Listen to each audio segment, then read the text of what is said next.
Welcome to the Acronym Podcast, the only B2B marketing podcast where we don't care about CPLs, MQLs, and SQLs, and instead I'm going to be sitting down with the industry's top thought leaders, business owners, and entrepreneurs to uncover how they were able to build the confidence to make the leap into entrepreneurship and ultimately break free of those golden handcuffs. I'll also be discussing my own story, scaling a multiple six-figure marketing agency in under 12 months, and hope to be able to inspire the next generation of digital marketers to make that leap into entrepreneurship. I'm your host, Chris Roach.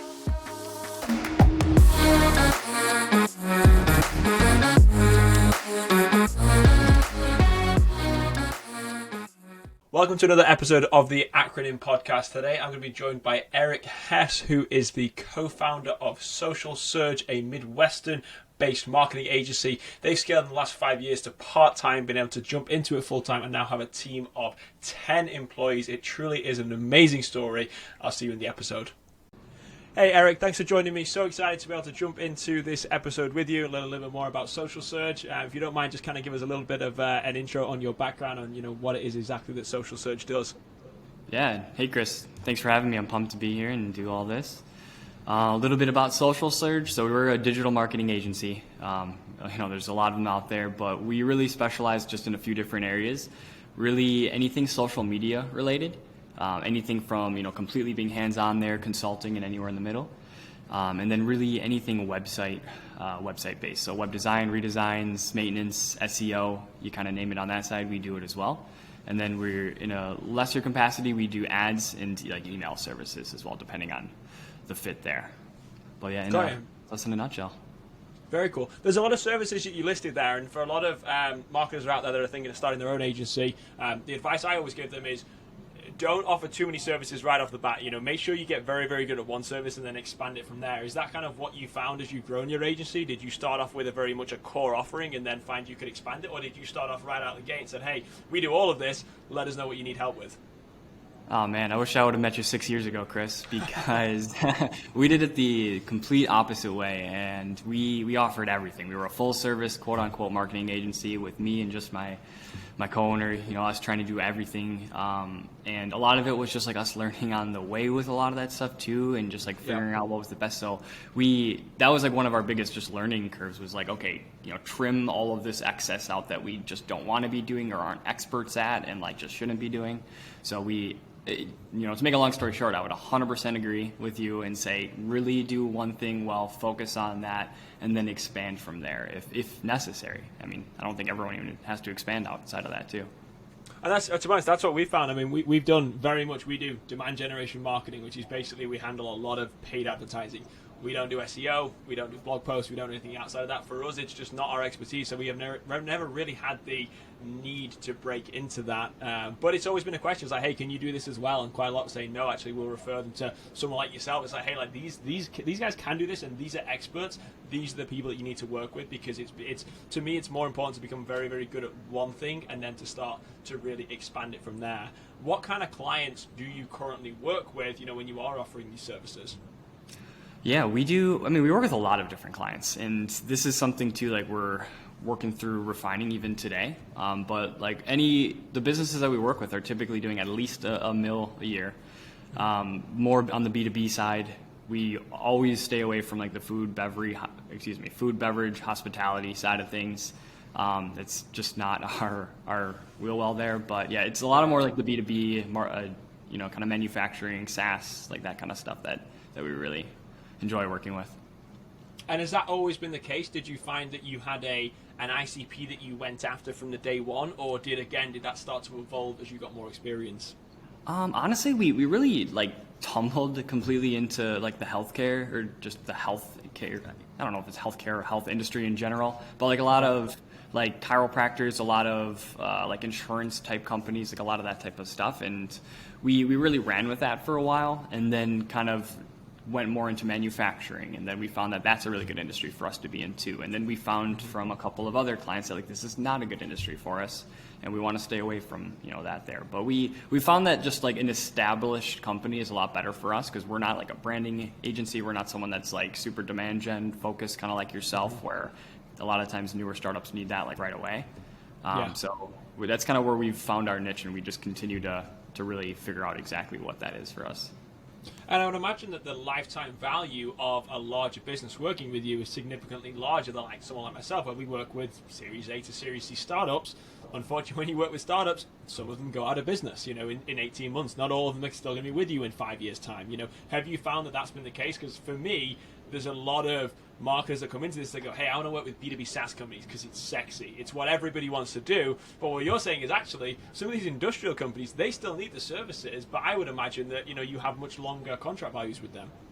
Yeah, you're 100% right. And a lot of those clients that just like are proven, they've been around for 100 years. You know that they're not going anywhere, and that's not exactly even just why we do that, but it's what we found is someone that's like a brand new company out there. We just aren't the best fit for them, and we like straight up will tell them that. It's just, there's a lot that goes into those first, year, 2 years of just a company, and that's just not our area of expertise. So we stay in our lane. Got you. No, I think that's great advice, and it's for a lot of marketers, there is this almost appeal to, hey, I want to go to market now. I want to do this sexy approach of marketing. I want to help companies scale to raising multiple millions of dollars, and it's quite difficult. It's not as easy as a lot of people kind of believe it to be, and also it's not the only way to do that. Now, I want to kind of rewind the clock a little bit and talk about when you first made this jump into entrepreneurship and kind of starting your own agency, because the agency's 5 years old at the moment. Yeah, we're gonna hit 6 here in 2 months, I think. Got it. Very well. Happy early anniversary. Thank you, sir. So 6 years into the business, let's talk about when you first got started. Did you jump into it full time? Were you currently working somewhere else? Where were you working? What was kind of your background in when you made this leap? Yeah, no, I was in finance. I was in the finance world. I was working at Baird. People around this area will know what that is, but I was on a private wealth management team, just kind of doing, I don't know, I won't get too much in the weeds there, but I kind of made the jump from that to starting a marketing agency, doing both of those things at the same time. I built websites in college to just help make some extra money, and that's kind of like where I knew that side of marketing. And then my business partner, Kevin, is the one who knew a lot of different things from, he was a demand gen manager at a bigger company. He's been in the marketing industry for a lot longer. He had a lot of expertise to just help me on that side too, but he's also a close friend of mine, and he has been for a long time. So I had at the time known him for, over like probably about 10 years at that time. So then I went in with a business idea that I had that was a little bit more sales than marketing, but I came to find out that he was actually working on like a marketing agency that was specifically social media. And then him and I just kind of came together, kind of merged our ideas, removed the sales aspect of it, went more the marketing route, and kind of went full steam ahead with that side of it. And I was still working at Baird it was probably 9 months that I worked there until I took the leap to full time. And then Kevin followed suit about a year after that. Okay, so you actually made the leap beforehand, and for 12 months you were the one working full time, and your co-founder Kevin was still full-time marketing while working on the side? Yeah, no, he was. And we did that because I was the one that was doing and still do like a lot of the first contacts with new leads that come through. I'm the one who's doing a lot of like the sales types of stuff. And it's really hard to do that if you have a full-time job as well. And it's really hard to just be like taken seriously as an agency if you're doing that too. So that was just like kind of a just first step for us, and then once we were able to like kind of grow a little bit to the point where it made sense, and we went for that full time then with him too. Got you. So let's go back to you when you're working full time at Baird, and you've been running the agency on the side for about 9 months now. Did you have clients? Did you have retainers? What was kind of the revenue of the business at that point where you felt comfortable jumping full time? So man, I couldn't even tell you how many clients we had. I know we had clients. We had monthly clients, maybe I would say no more than 5.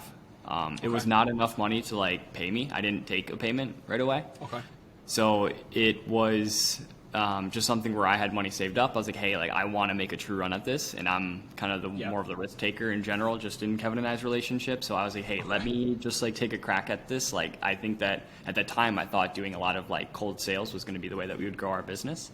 And we both agreed on that and say, hey, let me try that. Let's see what will happen of that, and let's just go from there. So I didn't take a paycheck for, I couldn't tell you how long, but I was bartending on the side too, on the like weekends, to help make some money there, and then just kind of using my savings to try and get a crack at it.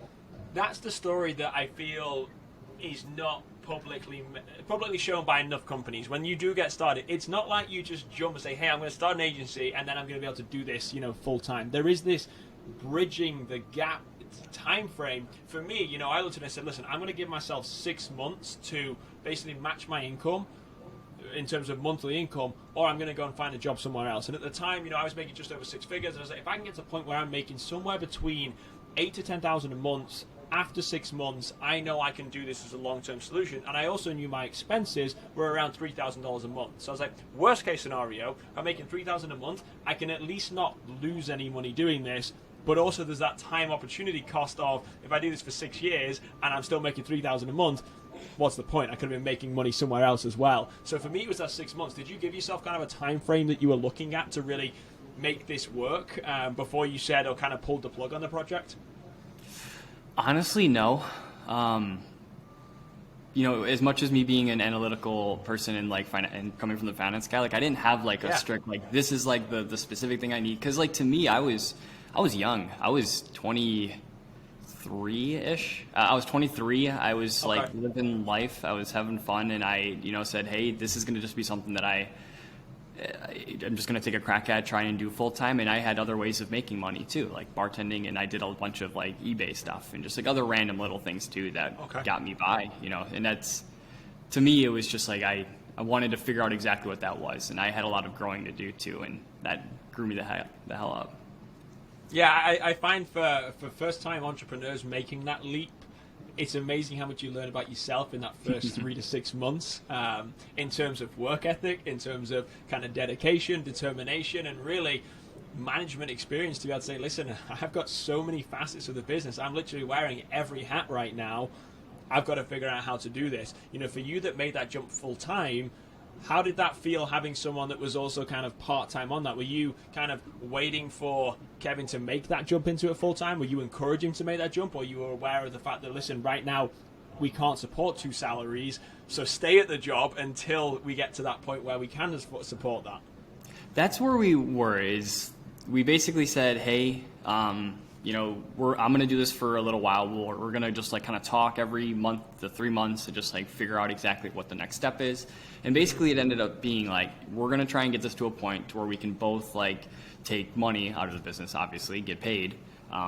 And we basically ended up getting to that point to where we were growing. It was to the point to where Kevin couldn't do it where he had his job and this on the side. There was just too much to be able to do, because again, he's the one who had a lot of that marketing brain, had the strategies that he was coming up with stuff, and doing even a lot of the day-to-day work then for that stuff too.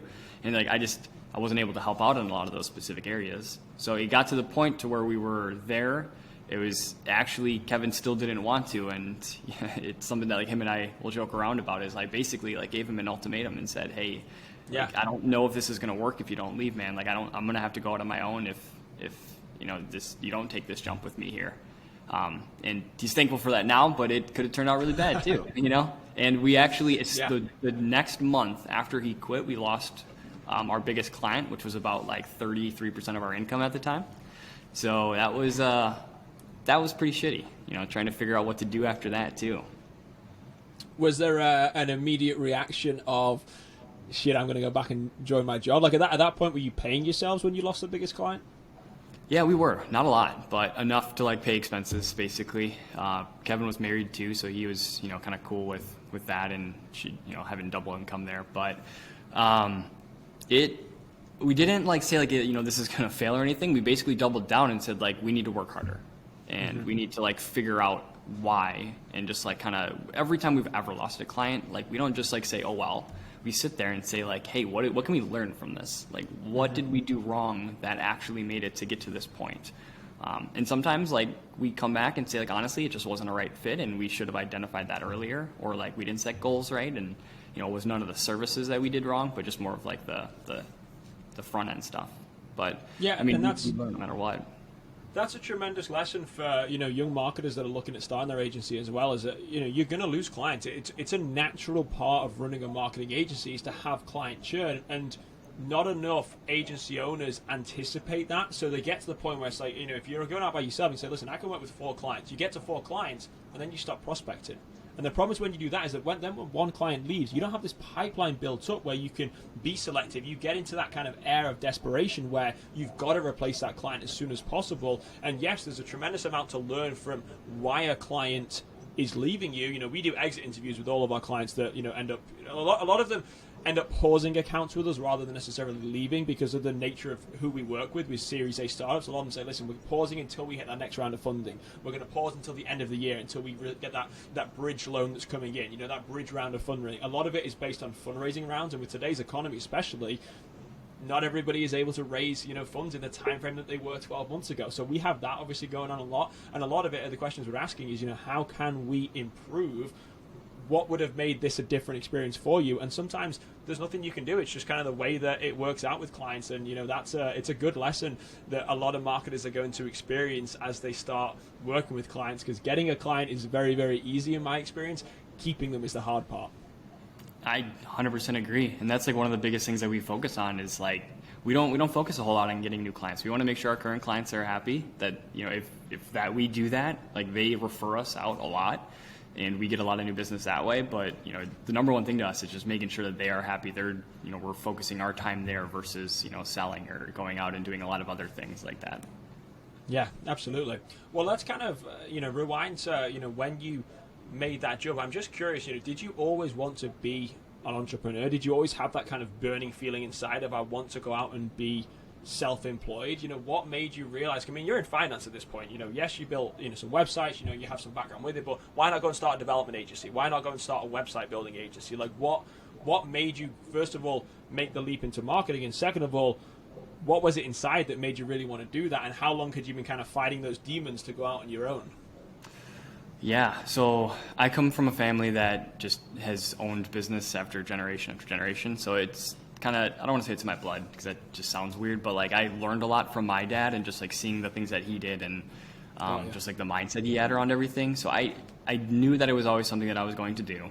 I didn't know exactly when. Like if I could go back and redo it, I probably would have waited a little bit, just like get a little bit more financially stable and stuff like that. Mm-hmm. But yeah, I mean that's kind of how that went. What was the other question to that, Chris? Just why did you elect to get into that marketing side? Given that you had the background with the kind of websites and almost web development, like why marketing? Yeah, no, it was because of Kevin, honestly. Like him and I complement each other really well, and it's like I don't think I could have had a better business partner, or like still could have a better business partner, because like literally everything that I am one way, he's almost the opposite of, and it used to get us into a lot of arguments at first, but we learned how to like communicate better and everything, and it's just crazy how much he helps out from, or we just complement each other from all these sides. But we just really decided on that marketing side because that's where his passion was there, and he's the one who kind of leads all of that strategy side, where I'm more of that business development. I've always kind of wanted to be, you know, business development focused and, you know, team culture focused. And then the website is something that we do, but it's just not something that I only wanted to do ever. I felt like that would just be very, I don't know, it's just, it's not a lot of, you know exactly what's coming in every single month. It's very random and sporadic. It could be that you get a huge, I mean, it's still like that for us. We get months where we're working on 3 websites, and then, you know, 3 months down the road, we don't see one for another month. And I don't know, we're okay with that, you know? So it was just more of a project. Totally. It's very project based with, because I ran a software development agency before that, and same thing, you land a project for $250,000, but then the next month you get nothing. And yes, it takes, you know, 6 to 9 months to build out that project. You know, you had some kind of ability to kind of forecast out the cash flow with that, but to run an agency on that was very, very difficult. The reason I much prefer marketing is monthly retainers. So it's guaranteed every month. You know, it allows you to, you know, scale much more easily. In terms of the pricing models that you do you have advice for marketers that are starting off? Like, do you prefer to do hourly work? Do you do monthly retainers? Do you do commission only? Like, how does that work for the kind of the way you work with clients?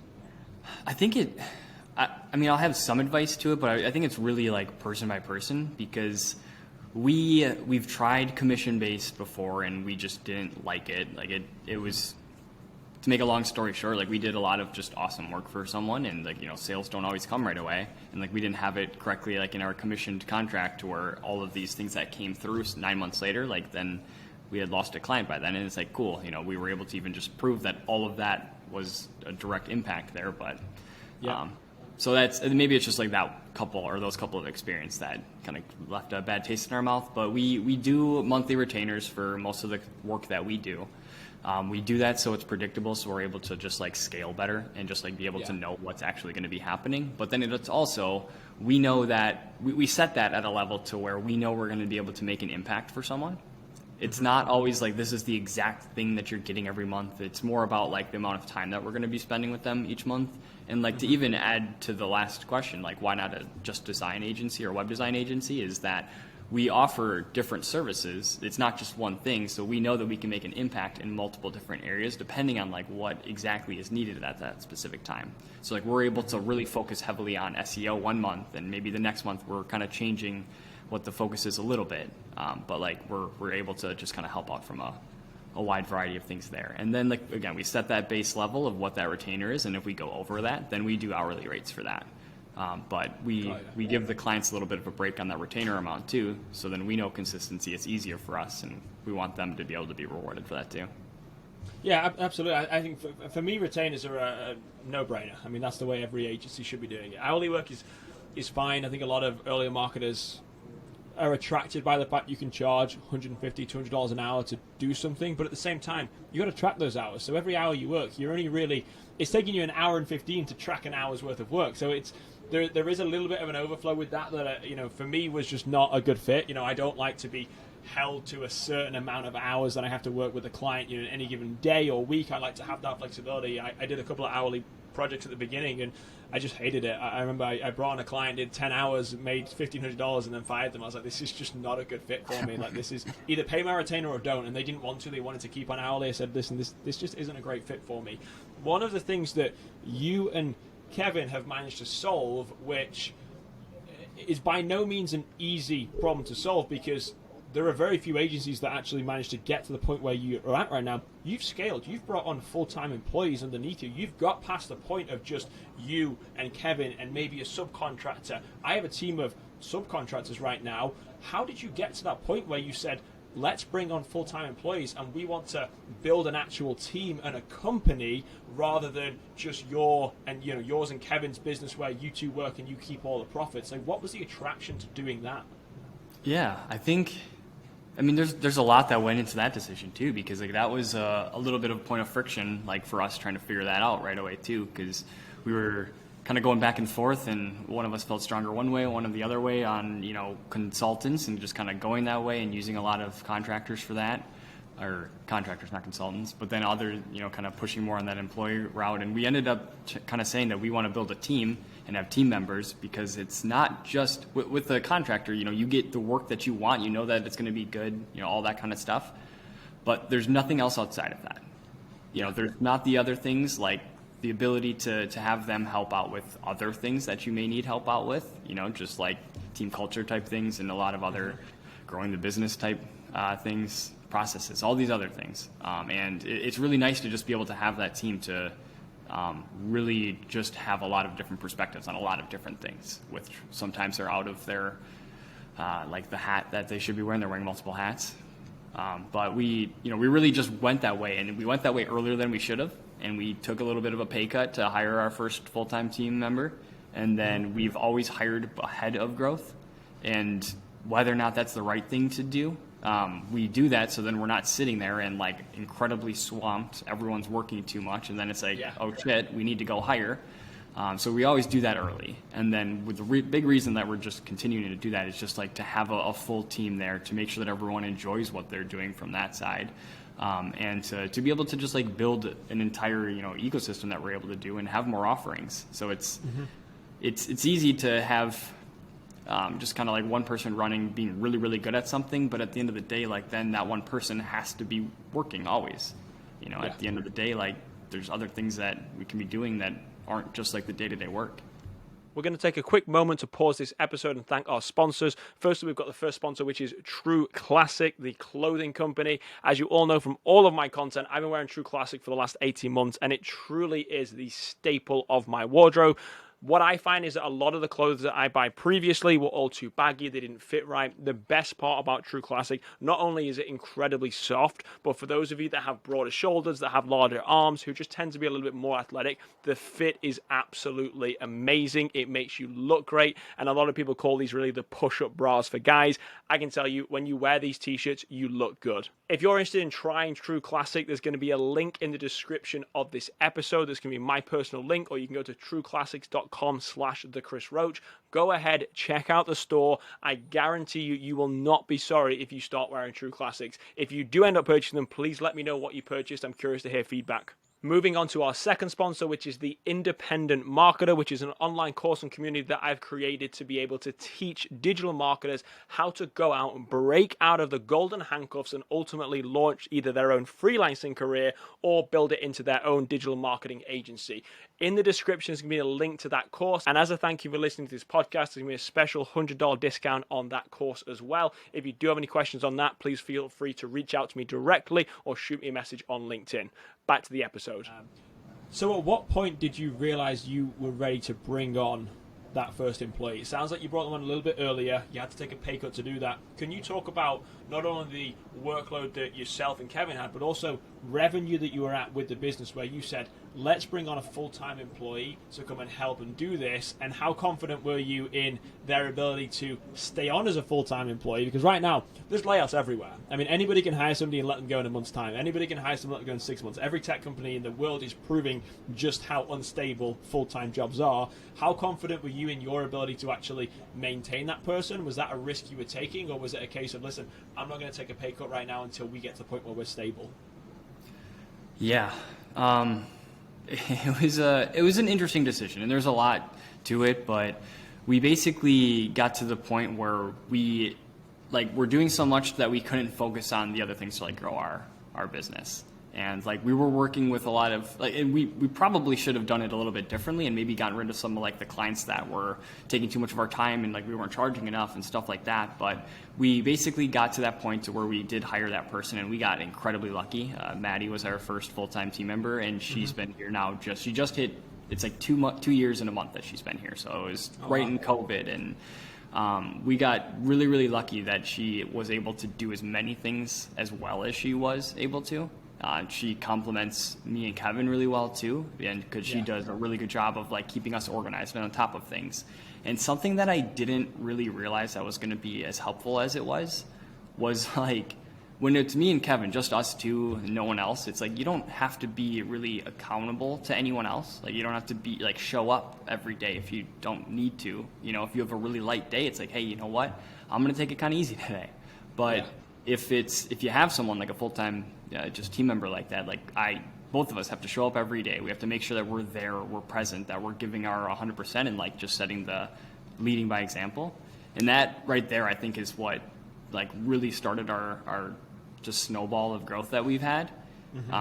And that's, I don't know, that was just huge right there. But as far as just revenue and stuff like that, it was earlier than we should have, from quote unquote earlier than we were able to afford. So we both took a little bit of a pay cut there. We were not super confident that it was gonna we were gonna be able to keep her. We were confident in our ability to grow and everything there. But if we would have lost 2 clients, it would have been that, okay, we're struggling now, which was a very real possibility, it being COVID and it was then. So I'm very happy with what we did there, and I think that we made the right decision, and it helped us out in a lot of just other ways that I won't even just go into all the details of, but just having another person that's looking at things from a different perspective, and just the overall skill that she brought to the team too. We're super lucky. We got lucky over there. Yeah, it sounds like it worked out very, very well, and it's I can imagine at the time it was absolutely terrifying, because I've had the same. When I was first starting, when we were hitting about $20,000-$25,000 a month in revenue, I was thinking, I'm at a point now where I could justify bringing somebody on underneath me full time. I have a team of 4 or 5 subcontractors right now that work with me, and I was like, hey, I could just have one full-time person that could do the majority of the work for this. But for me, it was that case of I like to scale and basically descale very, very quickly, which is the nature of kind of the industry that I'm in, to the point where I had job postings, I was interviewing, I had a couple of people lined up, and I was like, I just wasn't confident in the ability to maintain this right now. I was like, it's just, for me, it really wasn't worth it. And that's why, again, I've always kind of admired the way that you've been able to do that. You've almost gone a different way with it, because a lot of people, want to start a marketing agency, want to start a marketing consultancy firm to have the freedom to work whenever they want, to be able to work from anywhere, to have that financial freedom. But actually what you've evolved into is really, rather than just necessarily a consulting agency, you're a business. You've got offices, you've got employees, you've really grown this into this kind of mini empire in kind of the Milwaukee area now. And it really is a great story. And I just, looking back, are there any times where you had those sleepless nights? Are there any times where you had those doubts or that imposter syndrome, or where you didn't know whether this was going to be a positive outcome? Oh God, yeah.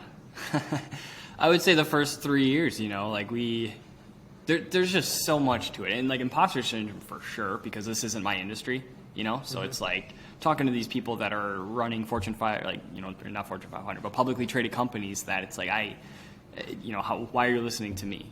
So there's a lot of that went into that for sure.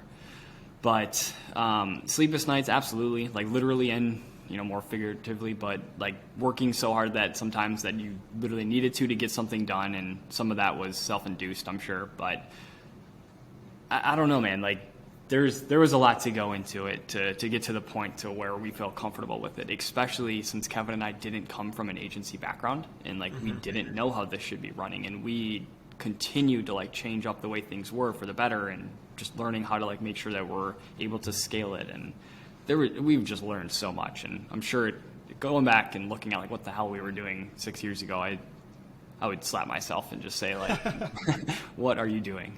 But it's yeah. It's kind of crazy. I always say, people ask me, Chris, you've grown an agency in basically 12 months out of nowhere. You've hit multiple six figures in 12 months. How do you go from zero to doing that? That doesn't just happen. And so but everybody seems to forget that before I started a marketing agency, I was running a multiple seven-figure software development agency. So I knew the processes that I wanted to implement. I knew how to go and acquire clients. I knew how to run ads to be able to do that. I knew how to manage a team.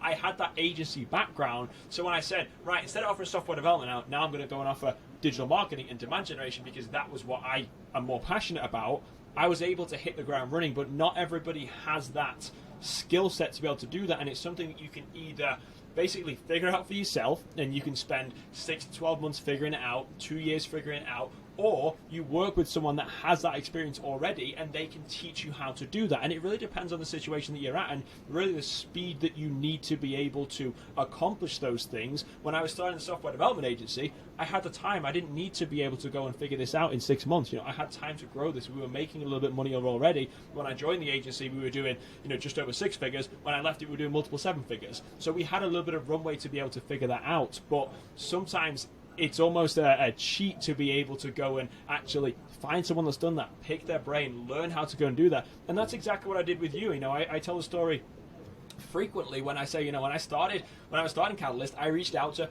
20 plus marketing agency owners, and I said, hey, I'm starting a marketing agency. I'm going to be based in the Midwest. I'm going to be based in Milwaukee. I'd love to learn more about how you got started, because this is not my background right now. This is, marketing agency was very different than what I'd been running, and I wanted to see if there was anything that I could learn from that. And I reached out to 20 agency owners, and one, which was you, responded and said, yeah, let's get a coffee. Then we sat down for an hour and a half, we ran through it, and we talked about kind of, your process of starting. And the other 19 agency owners completely ignored me and didn't respond and weren't willing to have a coffee, or respond and said, at this time, I'm not really willing to kind of share how we've been able to, grow to that point. And that's really the goal of this podcast, is to be able to, very much shed light on this process, because it is a black box right now. Too many marketing agency owners are unwilling to talk about the process that they've gone through, and it doesn't happen overnight. And I don't want to create this disillusion for marketers who are saying, hey, I'm going to start an agency, I'm going to do what Chris did, and I'm going to hit $250,000 in 12 months. It doesn't happen like that for everybody. Can you talk about, where you're at right now with the agency in terms of, what revenue in 2022, 6 years into this, where are you at? How many team members do you have? How big is the agency at the moment? Yeah, I'm actually I want to just reply to a little bit what you just said there too. And a huge reason of why I just said yes to you is because literally the reason I went through exactly what you did. I was reaching out to people, not hearing at all, I got lucky enough that when I was bartending, a marketing agency owner came in to there, and him and I chatted for a long time. And I ended up just asking when he was leaving, like, hey man, like, I don't know if you're going to be up for this or not, but I would love to get coffee with you tomorrow and just like ask a bunch of questions and just get as much from you as I possibly could. And he's up north a little bit, so like I think that he was a little bit more willing to do that because of just the distance there. But it was that point that when I talked to him that everything like shifted to. Like that was a huge learning curve for us, and just like realizing how many things that we were doing wrong. And like to your point, like we didn't know what the heck to do, because like we didn't know if we should be charging hourly or not. No one talks about these things, and trying to get that out of someone, like I get it. It makes sense to not want to tell like a potential future competitor like your secret sauce, but it was hard to like know what to do. And if I could go back and like actually redo things, if I knew that I was going to have a marketing agency, like I would go and work for a marketing agency for at least a year. So like, and it would have been weird probably just like that transition, but I would have needed that, I think, like to and it would have cut, our growth time in a lot, so that would be just like huge pieces of advice, is either just honestly go work for an agency if you don't have that experience, if that's what you want to do, or just be strategic and have a plan and do the learning like while you have a job if you're not in that industry. Like there's so much to learn with all that. There is, and the sense of community that you get. I mean, there's a lot of marketing agents, like you say, don't want to share the secret sauce. To me, there's no secret sauce with what I've managed to do in the last 12 months. It's pretty straightforward. It's a very linear approach that I took. To me, it's very black and white. I'm like, hey, do this, this, and this, and you will hit this amount of revenue. It's a sales approach that I've taken. And that's why, again, I built the independent marketer, this course and community, to teach marketers how to do this, because it isn't this really intimidating thing to do. It isn't this, massively complex thing to do. But you don't know what you don't know. So if you don't take the time to sit down with agency owners, that's why literally it's Friday today. All afternoon, I've got probably 6 calls right now with different marketers who are looking to start their agency. Every Friday afternoon, I clear my calendar and I open up office hours and I sit down with marketing agency, either owners who are looking for coaching. I now coach with smaller agencies. I now offer advice to people that want to start. And for me, I want to share what I've been able to do, because I don't view anybody entering the space as a competitor, because everybody goes after different types of clients. Everybody has different referral networks. Everybody wants to support everyone in different ways. And I don't have this goal to grow this $10 million a year agency. I'm very comfortable with where we're at right now, to be honest. I like the balance that I have. I like the financial side of where we're at right now, and I don't want to grow into this, huge 10-person employee company, because that's not my goal with this. And that, again, everybody has kind of different goals with that, but that's something that, people have asked me, why would you want to offer advice to people that are starting? Like, because when I was starting, I got advice that I needed to be able to do that. And when I was starting other businesses, I was able to sit down and get advice. And that sense of community, there is really, entrepreneurship's a very lonely road to go down. I think for yourself, having a co-founder and a business partner is an enormous advantage, to have somebody to bounce ideas off. But for a lot of people like myself that started by yourself, you don't have that sounding board, so creating it as quickly as possible is really, I think a key to being successful, especially on the long term. You want to be able to get past that 6-month window, because getting to 6 months is easy, but when you start to get demotivated, when you start to not want to go and do things, that's where you need to have that community that can push you forward. Totally. Yeah. And 100%. Like there were so many people that were helpful from that side sooner or later, and it was cool to like see that, I still view this as, I'm down to talk to any agency owner, and if they ask a question I'm not comfortable answering, like, sure, I'll tell them that. But there's so many different, even us, if we're like doing social media, there's so many other social media agencies, and they have specific industries that they work with, and like they're different from a lot of different areas, and we refer business out all the time, and it's because like it would be very wrong, in my opinion, of us to like take a client that we don't think we're going to succeed with because it's not the best fit for us, versus referring it out to someone that we know and can actually help them. Like, we're in this to help people. It is, and that's a lesson you learn with experience. You learn that lesson normally by taking a client that you shouldn't have taken. And that's, I've made that mistake. I've advised a lot of people who have been in that situation. And that's a lesson that you learn with experience. But when you first start off, you want to close anything that's in front of you. And you very quickly learn that lesson of, a bad client is a lot more expensive than just turning them away. Yes, the revenue is great for those 2 months that you work with them, but if you get a bad client, it can destroy your reputation, which is not what you want. I mean, this is you're in a service-based industry. Your reputation is everything, especially if you're starting by yourself and you're leveraging, like myself, personal branding, LinkedIn. The last thing you want is anybody having a negative experience. And then secondly, getting to the point of you're going to sink so much time into trying to make it right with that client, even though you're not a good fit. At some point, you just have to walk away. And that's where, again, I have a list of red flags that I go through. I'm like, if any of them are hit, not a chance of working with them. We're in a very fortunate position where we can be very selective with our clients right now, and that has allowed us to retain our clients for a much longer time period, which means everybody is having a much better experience. Yeah, it's harder when you're just starting up and need clients versus just like are able to pick and choose. I think just having that influx of people coming in, it makes it way easier to decide, right? Oh, yeah, absolutely. But going back to your other question, where we're at right now, we have 8 team members right now. We're hiring our 9th actually right now, where we just had our second round of 3 interviews that we do.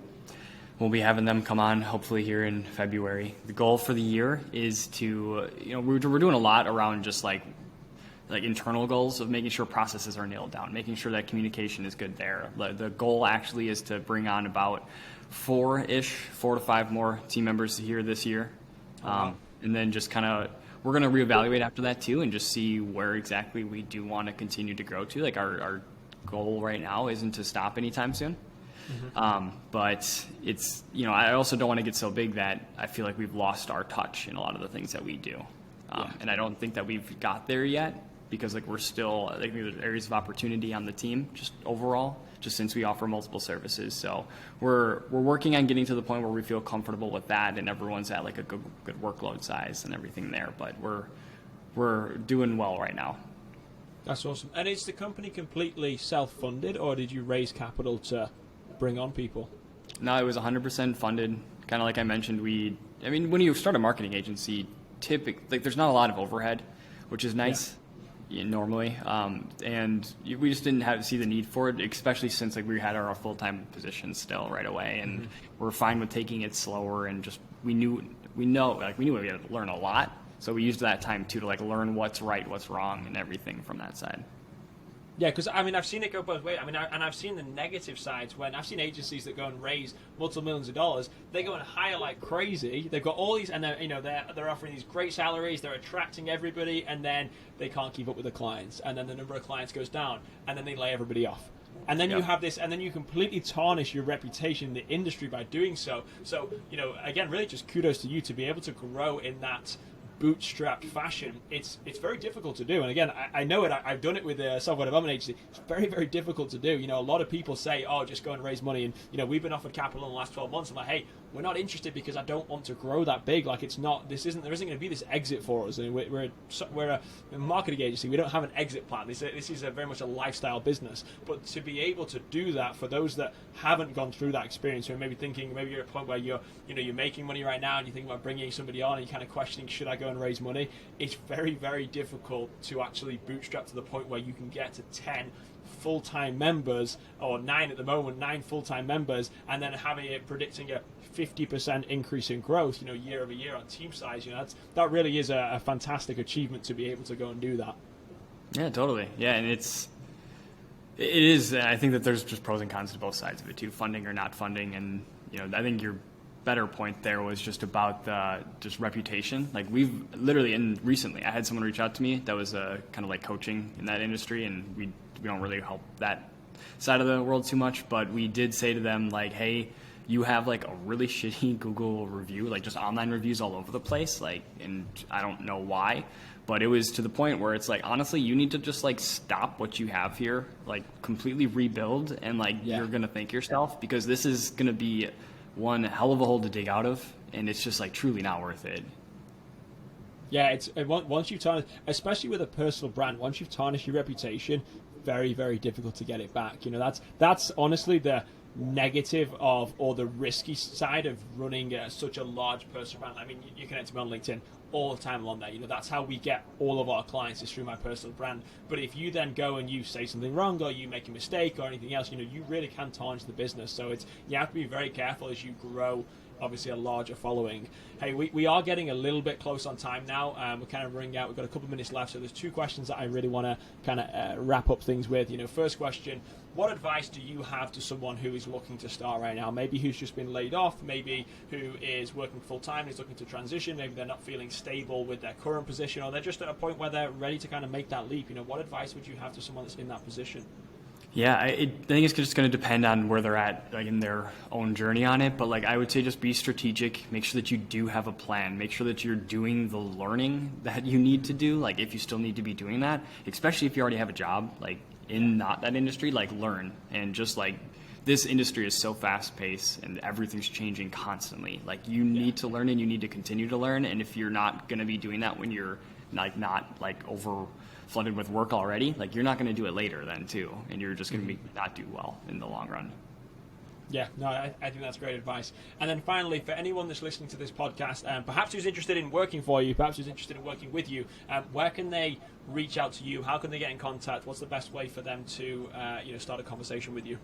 Yeah, I mean, LinkedIn is great, Eric Hess, on there, but SocialSurgeMarketing.com otherwise. It's going to be where you'll see just about us and be able to contact us easily on there as well. Awesome. And I would say for anyone that's not been to SocialSurge website, head over to that, go into the About section. The rhyme that you have from the Fresh Prince of Bel-Air is pretty top-notch, so I would definitely go and check that out if you are interested in it. It's very well done.